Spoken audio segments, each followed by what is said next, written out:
Well, my perception is that we started from a period of very high satisfaction and high expectation because the struggle for the creation of Katsina State has been a very long struggle. If those of us that will recall, whatever you had to do in Kaduna State at that time, we had to do it. If you have a school to build, you have to build two, one for Kazaria, one for Kasina.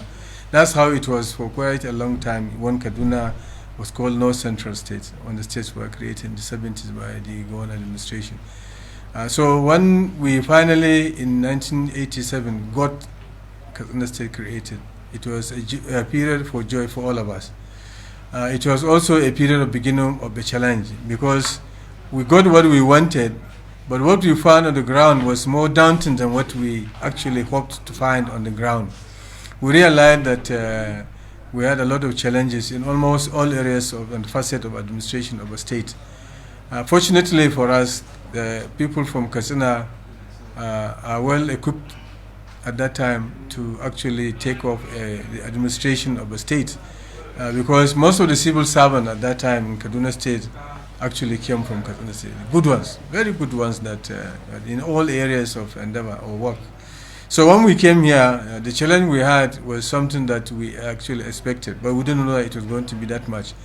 But alhamdulillah, we were able to surmount the initial take-up challenges. In fact, Akwa even had to come to see how we have started our administrative setup in Katsina State because administration is one of the first things that the people of Katsina State have been known to be very good in it. So we came and started creating the various institutions required to run a state. And alhamdulillah, if you now reflect, you will see that most of the institutional arrangements that are needed to run successfully a state have been laid. The foundations were laid by the initial people that governed the state. We had to create ministries. For instance, I was working with the Kaduna State Water Board. When we came, there was no water board, only Kaduna District. So we had to struggle to establish a water board, and we did it. We also established ministries of water resources, agriculture, all the ministries in the state. So we have established the machinery of government, and a lot of things have actually happened. A lot of developmental projects have been executed, and the rest, we can see for ourselves what we have done for the state. Katsina itself was a local government. Now it's a befitting capital that can compete conveniently with other state capitals that were created much earlier than Katsina State. So we thank God that the expectations were high, but most of them, or at least if you like, you can see a lot of the expectations have been fulfilled, but we still need more. Because one thing that is for sure, when you look at issues of development planning, you will discover that we lack a lot of plans to take care of the future. And that is constrained by issue of funding and other infrastructural facilities that are provided, not only in Katsina but in many other locations. So even if you want to develop, for instance, you need to have adequate power supply, water supply, and these have remained challenges, not only in Katsina but in the whole nation. The struggle for the creation of the state generally should be for the common man, the people at the rural areas whom you've been representing for quite a number of times as a traditional leader in the state.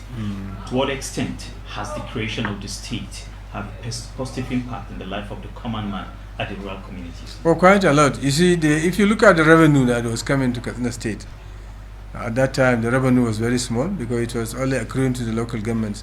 Now we have our share of the federation account, we have our share of the internally generated revenue, both at the local and state and local government level. So we definitely have got additional income that has manifested itself in reaching down to the grassroots people you are referring to. Because these people now can say when we have a lot more to gain than when there was no state. Because we have brought governance closer to the people, and it has brought in a lot of income also to the ordinary people and also to quite a number of people. So to me, yes, it has impacted positively on the lives of the people because it has also brought about socio-economic development in the state. Within the next 30 years, what else should you think should be looked into properly for a better Katsina state? Well, I want to see a Katsina state that in 30 years will look like Katsina would have actually lived. If you measure our development, Katsina state of 100 years.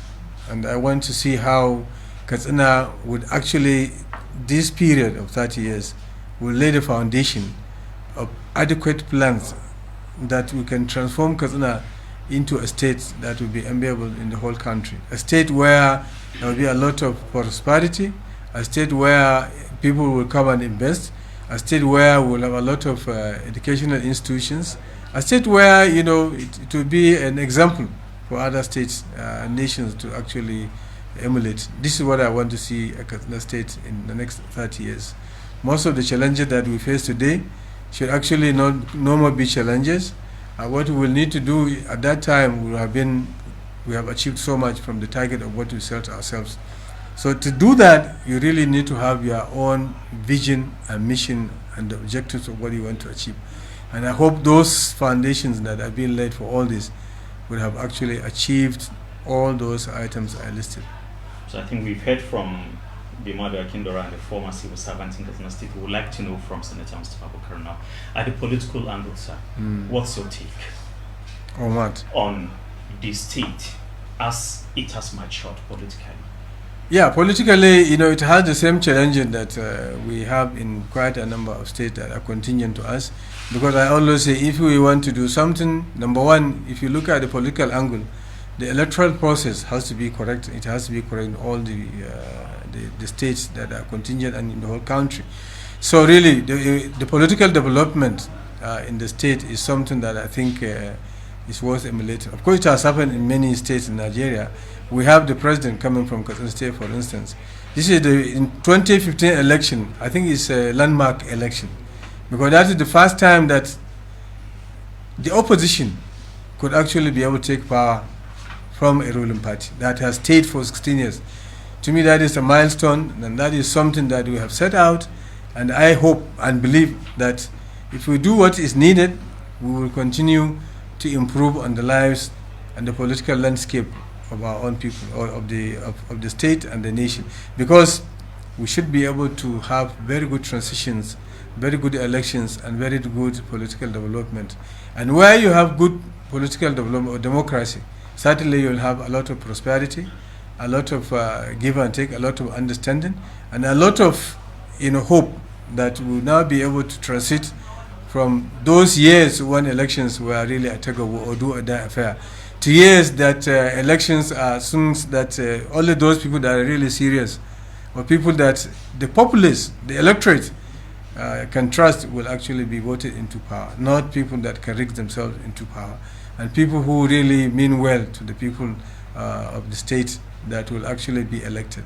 So this is my hope, this is my wish, and I do hope that we should be able to bring the dividends of democracy that Nigerians call